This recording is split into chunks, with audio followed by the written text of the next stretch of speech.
So this is an article about 10 of the most poorly named products in history. Hmm. Number 10, Touch Dick. In 2005, South Korean software developer Daiwan Media launched a Korean English dictionary on the then new Nintendo DS. For some reason, due to the console's groundbreaking touch control, they named their educational game Touch Dick. Why are you laughing? Dick is short for dictionary. Although the game was never released outside of South Korea, Daiwan named its subsequent versions Touch Dictionary. Perhaps they should have played their own game for a bit before naming it.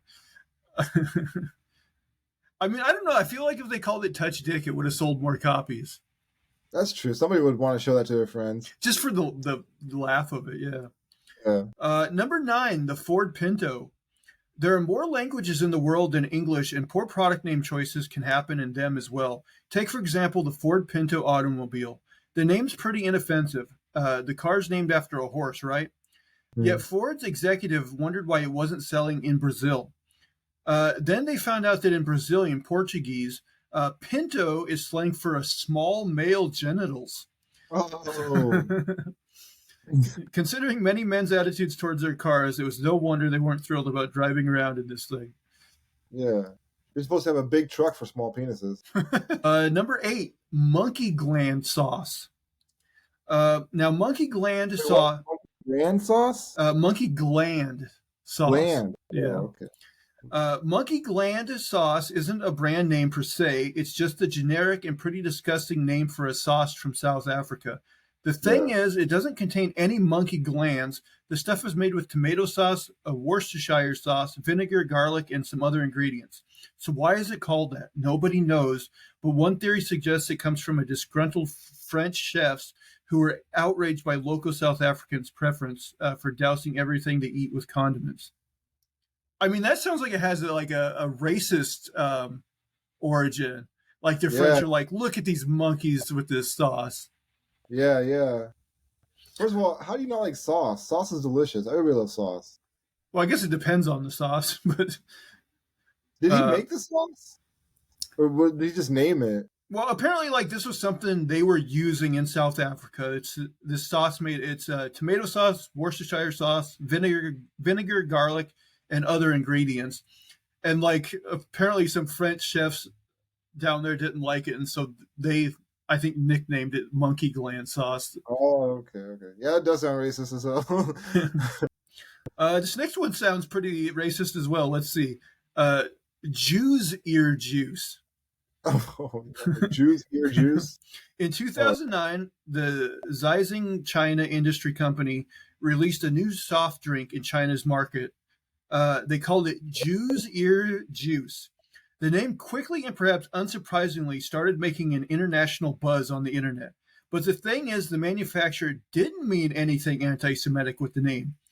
Jew's ear is simply one of the many names of the mushroom, Auricularia auricula judae, and the Chinese company just picked it out of a dictionary.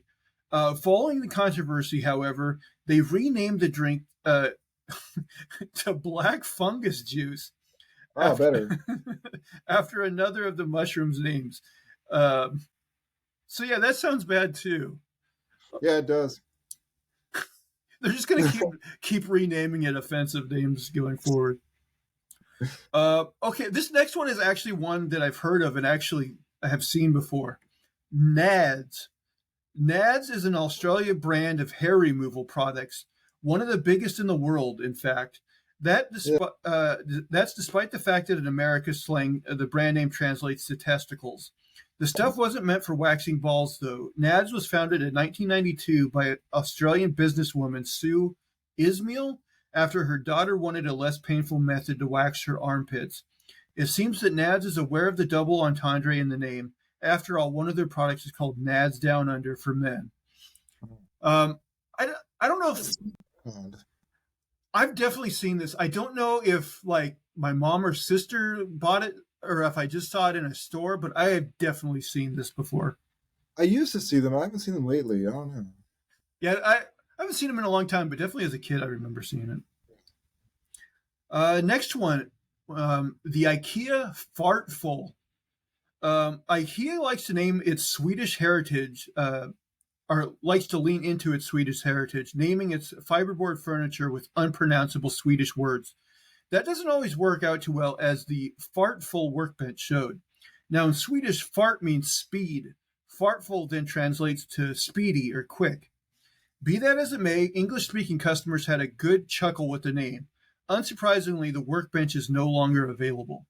Come on, No, the Swedes had to have known. You're telling me they didn't know what that word meant? you would think somebody on their team would be familiar with Yeah. American English.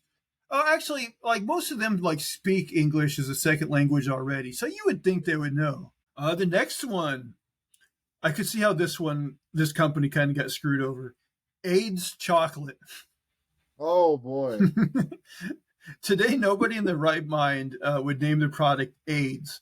But the thing is, the horrible disease was unknown when AIDS chocolate launched in the 1930s, reaching a market leading position by the 1970s. And then came the 80s and the AIDS epidemic. As if the chocolate's name wasn't bad enough, it was marketed as a diet product intended to help people lose weight. Oh. Considering uncontrollable weight loss is one of AIDS symptoms, that didn't make things any better. The chocolate manufacturer tried rebranding, but the damage was done, and AIDS chocolate died in the early 90s. Jeez, they were a market leader and they died like 20 years later? Yeah, apparently in the 70s they were doing very well. They were a market leader, and then yeah. Jeez. I That's how you take wonder. out your. I wonder though if they just like renamed it something we would recognize today. They don't say that, but yeah, that's rough. Your name's Yeah. AIDS, and then AIDS comes along. Yeah. I gotta say, like, I would have been very old when they stopped making it, but I certainly don't ever remember seeing an AIDS chocolate bar. Yeah, no, I never heard of that. I didn't even know it existed. Yeah. The next one, uh, Rexona Girl Hello Kitty Pussy Wind. Oh. Rexona Girl is the deodorant manufacturer's brand aimed at tween girls. As such, the word pussy has no business being on the bottles. Yet the Rexona marketing department had an unfortunate lapse in judgment when naming this limited edition Hello Kitty cross-branded deodorant. They were going for Pussycat, but we guess nobody at the branding meeting stopped to think for even a second. You know, we can't decide if being associated with Hello Kitty makes the name better or worse. My thing is, I think Hello Kitty is like a Japanese like type thing, right? Yeah. But Yeah. again, just like with like the Swedish thing, you would think they would have some sort of knowledge that Yeah.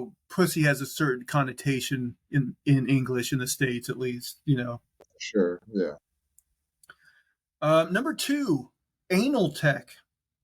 What kinds of products? What kind of products would you think anal tech manufactures?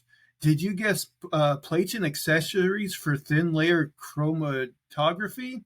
No, you probably didn't. The company, founded in 1961, produces equipment for chemical analysis, and that's where the name comes from. Analtech stands for Analytical Technologies. Oh. The Did thing you is, ever watch Development?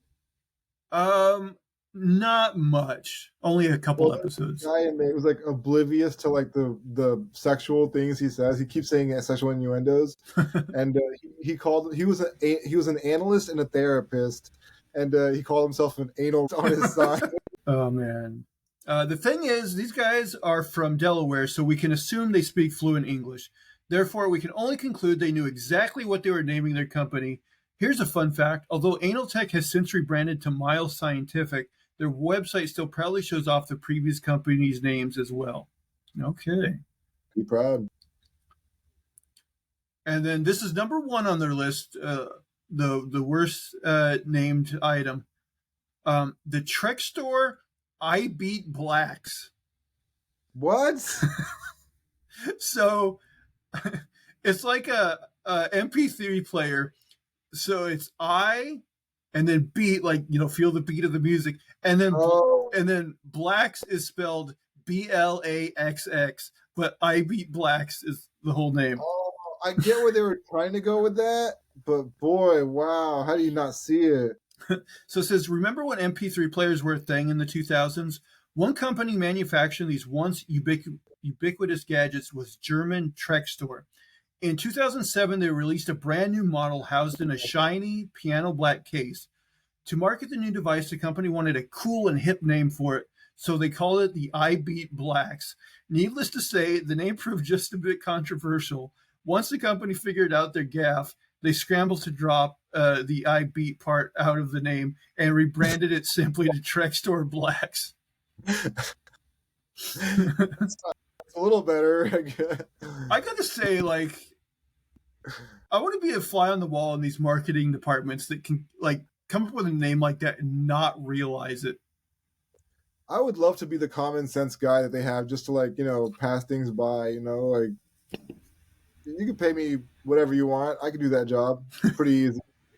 I could turn down I beat blacks pretty quickly and figure that one out. I gotta say that is a funny one. The fact that that made it to market is just amazing. It had to be a German company too. Just it's a bad look. It's a bad We should look. go on eBay and see if we can find one. I beat blacks. Oh my god.